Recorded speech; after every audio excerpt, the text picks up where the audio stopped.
ఖర్చు అంటే దీనికి మించి 10 100 రెట్లు పోలవరం బస్సులు వేసింది ఎంత 100 కోట్లు అయినట్టుంది నాకు తెలిసి. జయం జయం చంద్రన్న అని ఆ రోజు పాటలు పాడినా తీసుకుపోయినా ఏమి కానీ పోలవరం గేట్ ఎత్తేదానికి ఒక గేటు పెట్టిన దానికి ఆయన ప్రాజెక్ట్ పూర్తయిందని తర్వాత వచ్చేసారు. ఇప్పుడు ఏమాట్లాడి జరగట్లా.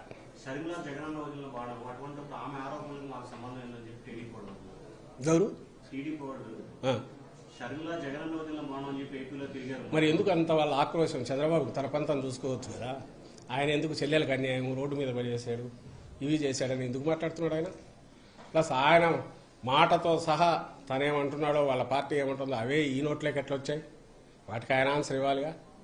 ఏ ఒప్పందం కుదిరింది? ఏబిఎన్ రాధాకృష్ణ కంటిన్యూస్ ఏ రకంగా మానిటర్ చేస్తున్నాడు? వాళ్ళ పేపర్లో ఎందుకు అంత కవరేజ్ వస్తుంది? సడన్గా ఈ మాటలన్నీ ఎట్లా వచ్చాయి? వీటన్నిటికీ వాళ్ళ ఎక్స్ప్లెనేషన్ ఇవ్వాలా. మాకు సంబంధం లేదని ఒక పక్కంటూ ఇదే రాజకీయాలు నిర్ణయించేట్టు నిర్దేశించేట్టు వీళ్ళ కుటుంబం దానికి సంబంధించి బయట ఎందుకు మాట్లాడాలా? మరి అంత సీనియర్ నాయకుడు కదా, ఎందుకు మాట్లాడుతున్నాడు ఆయన?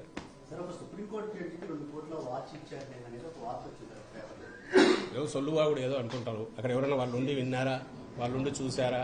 ఎవడన్నా ఆ ఛానల్కి కానీ దాన్ని నమ్ముకొని నడుస్తున్న టీడీపీకి కానీ లేదా ఆ పేపర్కి కానీ రాధాకృష్ణ పేపర్ లేదా దాన్ని నమ్ముకొని నడుస్తున్న టీడీపీకి కానీ వాళ్లకు అసలు ఈ రాష్ట్రానికి ఏం కావాలా, ఈ ప్రజలకు ఏవి ఇష్యూస్ దాని మీద డిస్కస్ చేయాలా, దాని మీద మా లైన్ ఇది మీ లైన్ ఇది అని అడిగేది లేదు.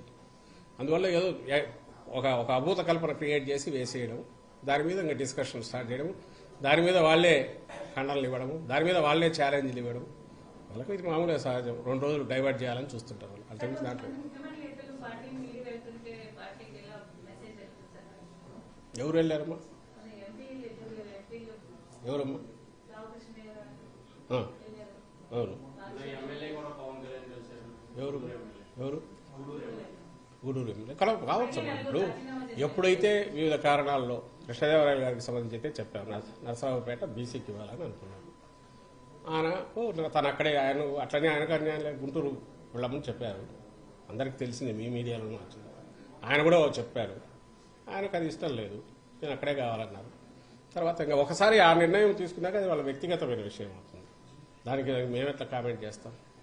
అలాగే ఇంకెవరు చిన్నవి ఎక్కడన్నా వాళ్లకు కావాల్సినవి రాలేదనో వ్యక్తిగతమైనవి ఎప్పుడు ఉంటాయి. దాన్ని ఇది చేయడానికి ట్రై చేస్తాం, నచ్చ చెప్పడానికి ట్రై చేస్తాం, కన్విన్స్ చేయడానికి ట్రై చేస్తాం, అందరినీ కలుపుకోవడానికి ట్రై చేస్తాం. కొన్ని కుదురుతాయి, కొన్ని కుదరవు. ఏ రాజకీయ పార్టీ అయినా నిన్ననే మా ముఖ్యమంత్రి గారు కూడా చెప్పినట్టున్నారు, ఎప్పుడో ఒకసారి తప్పవు ఎలక్షన్లు వచ్చే కొద్దీ. యాజ్ ఇట్ ఈజ్ అందరినీ అదే టీంను పెట్టుకుని పోవడం అనేది కుదరదు. కొన్ని మార్పులు జరుగుతాయి, బాధ్యతలు మారుస్తారు. అవి నచ్చని వాళ్ళు కొంతమంది వాళ్ళ అసంతృప్తిని ఇంకో రకంగా వ్యక్తం చేయొచ్చు, అది సహజం. అయితే మా వైపు నుంచి మేము ముందే మొదలు పెట్టినందులో వీఆర్ కాన్ఫిడెంట్. మేము ఒక క్లియర్ డస్ట్ అంతా సెటిల్ అయ్యాక 175 టీమ్ ప్లస్ 25 ఎంపీ టీంతో పర్ఫెక్ట్గా దిస్ ఈజ్ జగన్మోహన్ రెడ్డి గారు, this is YSRCP, this is his team అనేది ప్రజెంట్ చేయగలము. ప్రజలు జడ్జ్ చేసుకోవడానికి కన్ఫ్యూజన్ లేకుండా ఒక పర్ఫెక్ట్ పిక్చర్ ఇస్తున్నాం. వేరే అక్కడ పొత్తు ఎవరో ఇంకా తెలియదు. సీట్లు ఒక 70 అంటారు, నేను 30కి మించి ఈయనన్నాడు అంటారు. 70 ఐడెంటిఫై చేసినవి ఇచ్చాడు, అవన్నీ పక్కన పడేశారంటారు చంద్రబాబు నాయుడు, పవన్ కళ్యాణ్ రెడ్డి. ఇవి కాకుండా ఎవరెవరికి ఏం ప్రామిస్ చేశారో తెలియదు. ఓట్లు చేర్చడానికి కాంగ్రెస్ వాళ్ళని ఎక్కడ పెట్టి వీళ్ళు డమ్మిలు పెడతారో తెలియదు. వీళ్ళ వాళ్ళనే కొంతమంది 3 పార్టీలు ఎట్లా సర్దుతాడో తెలియదు. వాళ్ళది ఉంది ముందు. రానున్న రోజుల్లో రోజు కొట్టుకుంటుంటే మీకు న్యూస్ అక్కడ ఎక్కువ దొరుకుతుంది. నాకంటే ఎందుకుంటాయమ్మా? చెప్పాం కదా, ఫైనల్ ఎలక్షన్లకు పోయే ముందు ఇది మార్పు అంటే అది మార్పు, చెప్పలేదంటే ఉండనట్టు.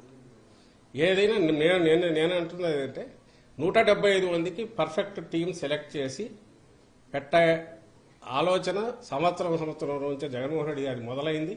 అప్పటి నుంచే ఆయన కావాల్సినంత లాంగ్ ఇది ఇస్తూ ఎమ్మెల్యేలు వాళ్ళని కూడా మోర్ జనంలోకి వెళ్ళమన్నారు, వాళ్ళు వెళ్ళారు, రకరకాల అన్ని చెక్ చేసుకుంటూ వచ్చారు. అంటే మోర్ కన్స్ట్రక్టివ్ పాజిటివ్ దీంతోనే పోయారు ఆయన. ఎక్కడ లాస్ట్ మినిట్ షాక్లో నేషనల్ పార్టీస్లో ఇంతమంది అయితే కాంగ్రెస్లో ఉండేది, బీఫామ్ ఇద్దరికిచ్చి పరిగెత్తుకుంటూ వచ్చేవాడు. ఎవరు ముందు వస్తే వాడికి టికెట్ అయ్యేది, ఎవరి గ్రూప్ వాళ్ళు ఇచ్చి చేసుకునేవాళ్ళు.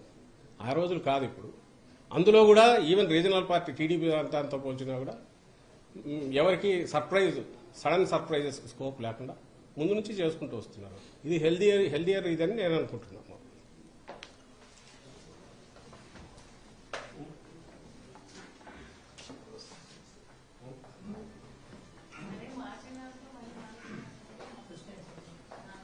అలాగే కంటిన్యూ